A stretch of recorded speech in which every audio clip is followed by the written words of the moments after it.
Vote গ্রহণ হবে 2026 সালের ফেব্রুয়ারি মাসের 12 তারিখ রোজ বৃহস্পতিবার। জাতি হিসেবে আমাদের অমোঘ শক্তি হচ্ছে স্বাধীনতা, সার্বভৌমত্ব ও গণতন্ত্রের জন্য আমাদের ভালোবাসা ও আত্মত্যাগ। জাতির প্রত্যাশাকে ধারণ করে আমাদের সংবিধান রাষ্ট্রের উপর জনগণের একচ্ছত্র মালিকানা নিশ্চিত করেছে। জনগণের প্রতিনিধিত্বশীল মালিকানা প্রতিষ্ঠার একমাত্র পথ হচ্ছে নির্বাচন। দুঃখজনক হলেও সত্য যে মানসম্মত নির্বাচনের অনুপস্থিতি প্রায়শই আমাদের ঐতিহ্য এবং সামষ্টিক প্রত্যাশাকে ম্লান করেছে। এমনই এক প্রেক্ষাপটে 2024-এর গণ অভ্যুত্থান সংঘটিত হয়েছে। আমাদের ভাই বোন সন্তানদের রক্তের উপর দাঁড়িয়ে আমাদের অঙ্গীকার হচ্ছে একটি সুষ্ঠু ও সুন্দর নির্বাচন অনুষ্ঠান, যা জাতি হিসাবে আমাদের প্রত্যাশা পূরণ করবে এবং বিশ্ব দরবারে আমাদের ভাবমূর্তি উজ্জ্বল করবে। আমার দৃঢ় বিশ্বাস আপনারা একই প্রত্যাশা ধারণ করেন এবং একই অঙ্গীকারে অঙ্গীকারাবদ্ধ।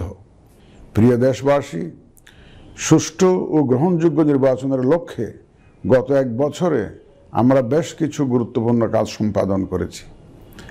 একটি স্বচ্ছ নির্বাচনের পূর্বশর্ত হচ্ছে একটি নির্ভুল, পূর্ণাঙ্গ ও স্বচ্ছ ভোটার তালিকা। আমরা শুরুতেই এই কাজে হাত দিই।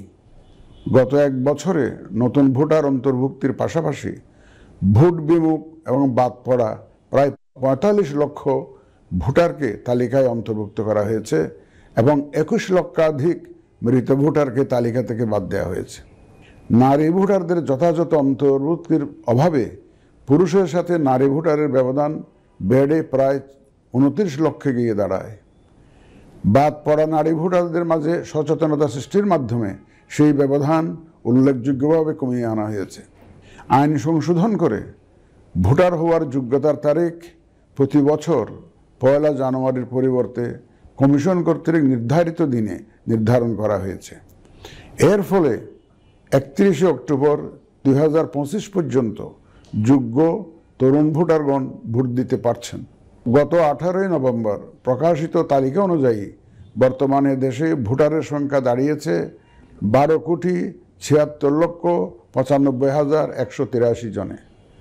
এর মধ্যে পুরুষ ভোটারের সংখ্যা 6,48,14,907 জন এবং নারী ভোটারের সংখ্যা 6,28,79,042 জন। গত এক বছরে নির্বাচন কমিশনের সক্ষমতা বৃদ্ধির পাশাপাশি সংশ্লিষ্ট সকলের জবাবদিহিতা বাড়াতে আমরা বহুবিধ আইনি ও কাঠামোগত সংস্কার সম্পন্ন করেছি। গণপ্রতিনিধিত্ব আদেশ এবং রাজনৈতিক দল ও প্রার্থীদের আচরণবিধিতে যথাযথ পরিবর্তন, সংশোধন ও পরিমার্জন করা হয়েছে। নির্বাচন ব্যবস্থা সংস্কার কমিশনের বিভিন্ন সুপারিশের পাশাপাশি নির্বাচন কমিশনের নিজস্ব মূল্যায়ন ও অংশীজনের পরামর্শের ভিত্তিতে এসব সংস্কার করা হয়েছে।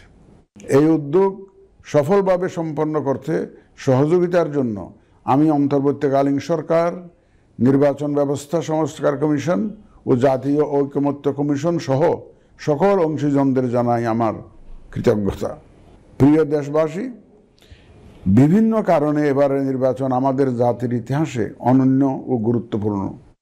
প্রথমত, প্রকৃত গণতান্ত্রিক ধারা পুনঃপ্রতিষ্ঠার পাশাপাশি কাঙ্ক্ষিত সংস্কার প্রশ্নে সিদ্ধান্তের নির্বাচন এটি।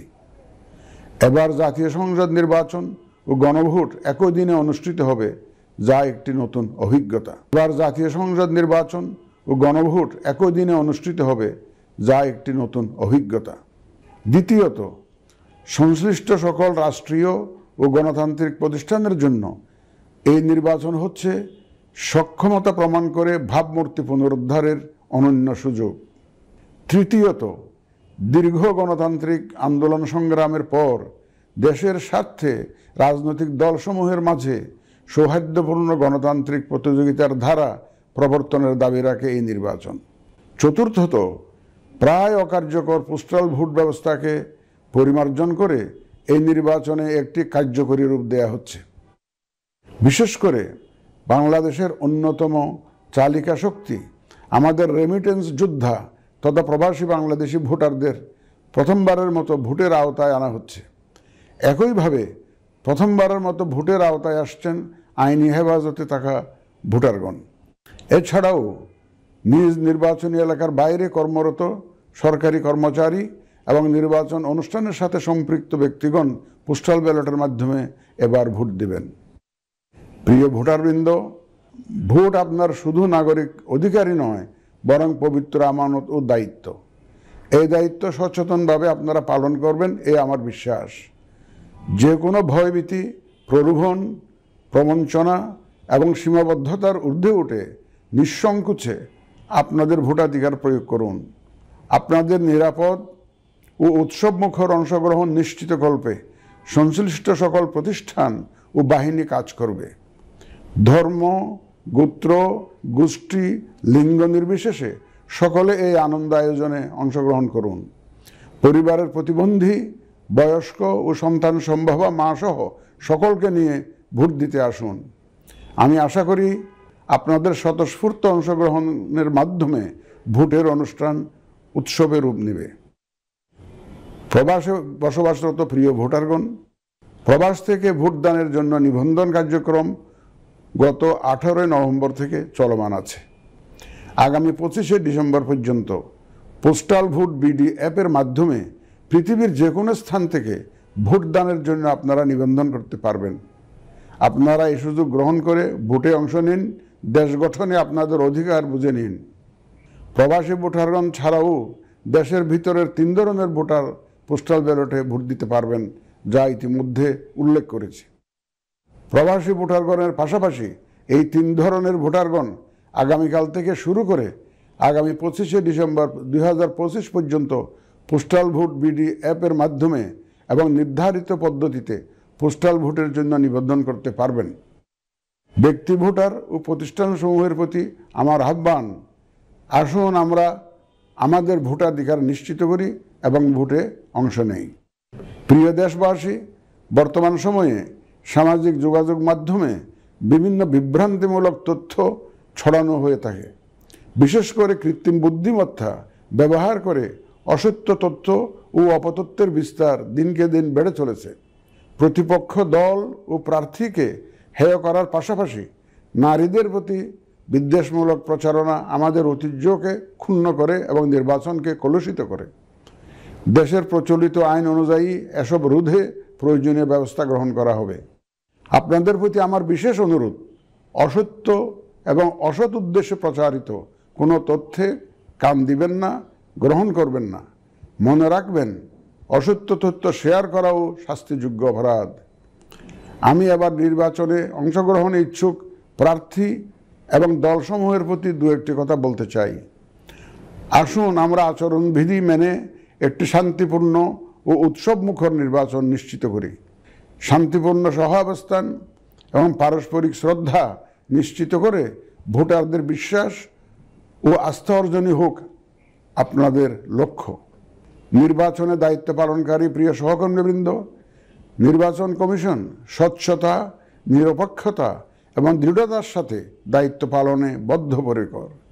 কমিশনের অংশ হিসাবে আপনারা নির্ভয়ে সততা ও নিরপেক্ষতার সাথে দায়িত্ব পালন করবেন। মনে রাখবেন, এ ব্যাপারে কোনো শিথিলতা বা গাফিলতি সহ্য করা হবে না। একটি সুন্দর ও গ্রহণযোগ্য নির্বাচন অনুষ্ঠানে সংবাদ মাধ্যম ও পর্যবেক্ষক সংস্থার সহকর্মীদের ভূমিকা অপরিসীম। আপনারা স্বাধীনভাবে সর্বোচ্চ পেশাদারিত্ব, নিরপেক্ষতা ও বস্তুনিষ্ঠতার সাথে আপনাদের দায়িত্ব পালন করবেন, এটিই আমাদের প্রত্যাশা। প্রিয় দেশবাসী, আমি এ পর্যায়ে নির্বাচনী তফসিল তথা নির্বাচন সংক্রান্ত সময়সূচি ঘোষণা করছি। আগামী 2026 সালের ফেব্রুয়ারি মাসের 12 তারিখ রোজ বৃহস্পতিবার 300 আসনে ত্রয়োদশ জাতীয় সংসদ সাধারণ নির্বাচন এবং একই সাথে জুলাই জাতীয় সনদ সংবিধান সংস্কার বাস্তবায়ন আদেশ 2025-এর উপর গণভোট অনুষ্ঠিত হবে। ত্রয়োদশ জাতীয় সংসদ নির্বাচনের জন্য মনোনয়নপত্র দাখিলের শেষ তারিখ আগামী 29 ডিসেম্বর 2025 রোজ সোমবার। মনোনয়নপত্র বাছাই হবে আগামী 30 ডিসেম্বর 2025 রোজ মঙ্গলবার হতে 4 জানুয়ারি 2026 রোজ রবিবার পর্যন্ত। রিটার্নিং অফিসারের আদেশের বিরুদ্ধে কমিশনে আপিল দায়েরের শেষ তারিখ 11 জানুয়ারি 2026 রোজ রবিবার। কমিশনে দায়েরকৃত আপিল নিষ্পত্তির তারিখ 12 জানুয়ারি 2026 রোজ সোমবার থেকে 18 জানুয়ারি 2026 রোজ রবিবার পর্যন্ত। প্রার্থিতা প্রত্যাহারের শেষ তারিখ 20 জানুয়ারি 2026 রোজ মঙ্গলবার। রিটার্নিং অফিসার কর্তৃক চূড়ান্ত প্রার্থী তালিকা প্রকাশ ও প্রতীক বরাদ্দ 21 জানুয়ারি 2026 তারিখ রোজ বুধবার। নির্বাচনী প্রচারণা চলবে 22 জানুয়ারি 2026 রোজ বৃহস্পতিবার হতে ভোট গ্রহণ শুরুর 48 ঘন্টা আগ পর্যন্ত তথা আগামী 10 ফেব্রুয়ারি 2026 রোজ মঙ্গলবার সকাল 7:30 পর্যন্ত। ভোট গ্রহণ হবে 2026 সালের ফেব্রুয়ারি মাসের 12 তারিখ রোজ বৃহস্পতিবার। নির্বাচন প্রক্রিয়ায় সকল রাজনৈতিক দল ও প্রতিদ্বন্দ্বী প্রার্থী সহ ভোটারদের আন্তরিক অংশগ্রহণ ও সক্রিয় সহযোগিতা কামনা করছি।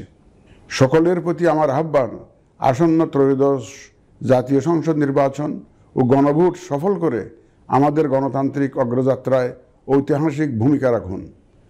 মহান আল্লাহ আমাদের সহায় হন।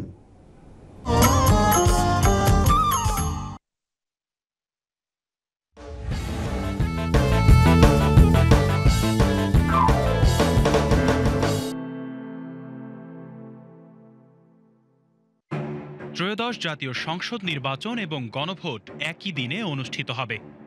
গণভোটে যে প্রশ্নটি থাকবে সেটি হচ্ছে, আপনি কি জুলাই জাতীয় সনদ বাস্তবায়ন আদেশ 2025 এবং জুলাই জাতীয় সনদে লিপিবদ্ধ সংবিধান সংস্কার সম্পর্কিত নিম্নলিখিত প্রস্তাবসমূহের প্রতি আপনার সম্মতি জ্ঞাপন করিতেছেন? হ্যাঁ অথবা না। ক, নির্বাচনকালীন তত্ত্বাবধায়ক সরকার, নির্বাচন কমিশন এবং